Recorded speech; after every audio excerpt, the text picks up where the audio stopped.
സല്ലല്ലാഹു അലൈഹി വസല്ലമ തങ്ങൾക്ക് മദീനയിലെ പള്ളിയിൽ അവിടുന്ന് ചാരി നിന്നുകൊണ്ട് ഖുതുബ നിർവഹിക്കുന്ന ഒരു ഈന്തപ്പനത്തടി ഉണ്ടായിരുന്നു.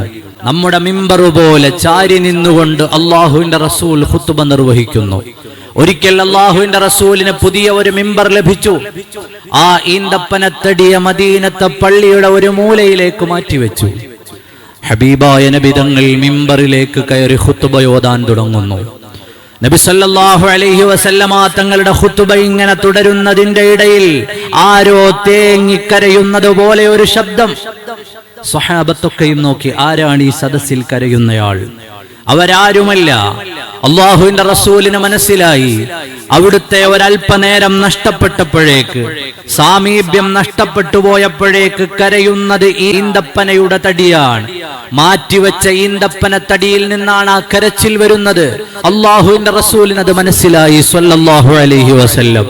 അവിടുന്ന് മിമ്പറിൽ നിന്ന് താഴേക്കിറങ്ങി നടന്ന് അതിന്റെ അടുത്തേക്ക് ചെന്നു.